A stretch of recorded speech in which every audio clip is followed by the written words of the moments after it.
सुप्रभातम छात्रों, आप लोग का सिलेबस कंप्लीट हो चुका है और अब हम लोग कुछ रिवीजन करेंगे।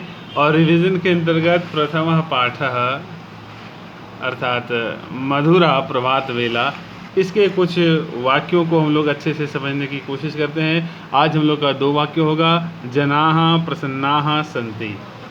पहला वाक्य पर हम लोग सीखते हैं कि ये जनाः प्रसन्नाः संति ये कैसे बनता है, आखिर जनाः के साथ संति ही क्यों है, इन सभी वाक्यों को हम लोग देखेंगे।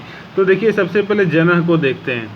ठीक है, यदि जनः का हम लोग शब्द रूप लिखेंगे तो बालक के अनुसार चलेगा, जनः जनौ जनाः, बालकः बालकौ बालकाः। फिर उसी प्रकार आगे भी चलेगा, आगे से हम लोग को मतलब नहीं है। प्रसन्नः को देखते हैं, क्या है, तो प्रसन्नः प्रसन्नौ प्रसन्नाः।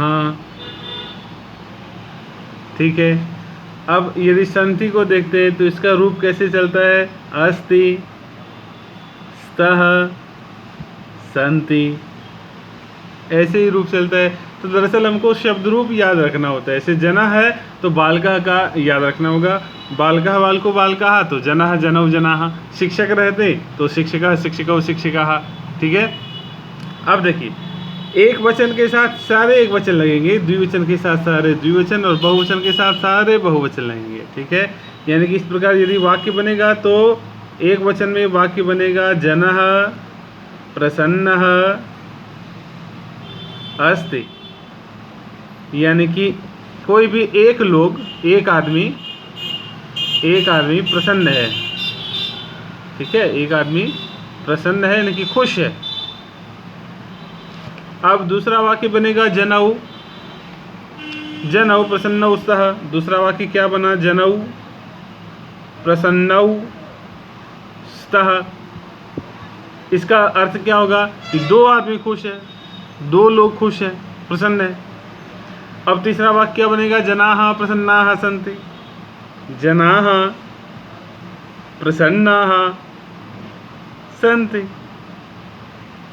यानी कि बहुत सारे लोग खुश हैं, बहुत लोग खुश हैं, प्रसन्न हैं। तो ऐसे ही वाक्य बना। यहाँ पर जनाः प्रसन्नाः सन्ति, इनके कहने का तात्पर्य था कि बहुत से लोग प्रसन्न हैं। ठीक है, तो एक वाक्य को आप लोगों ने अच्छे से समझ लिया कि ये वाक्य कैसे बना है। यदि ये एक वचन में होता तो कैसे बनता, और द्विवचन में होता तो कैसे बनता, और बहुवचन में कैसे बना है। ठीक है, अब आइए दूसरे वाक्य पर, वानराः कूर्दन्ति। ये वानराः कूर्दन्ति क्यों है, फिर वही बात, उसी पर आएंगे हम लोग। वानर का शब्द रूप लिखेंगे, वानरः वानरौ वानराः। ठीक है, वही बालकः बालकौ बालकाः। अब इसमें क्या है, कूर्दन्ति, कूर्द धातु, तो कूर्दति कूर्दतः कूर्दन्ति।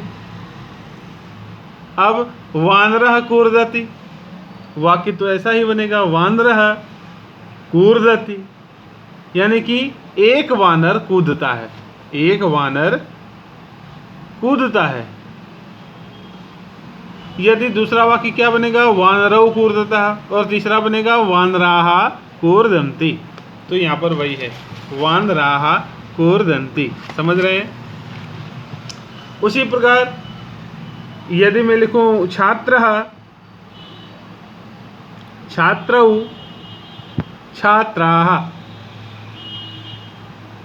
और यदि पठ धातु में यहाँ लगाऊं तो क्या होता है, पठति पठतः पठन्ति। अब क्या बनेगा वाक्य, छात्रः पठति मतलब एक छात्र पढ़ता है, छात्रौ पठतः 2 छात्र पढ़ते हैं, छात्राः पठन्ति बहुत सारे छात्र पढ़ते हैं। तो इस प्रकार आप लोगों ने वाक्य बनाना सीखा। अब हम लोग अलग अलग वाक्य बनाएंगे, जैसे शिक्षकः पाठयति, शिक्षक पढ़ाते हैं, इससे वाक्य बनाएंगे। ठीक है, दूसरा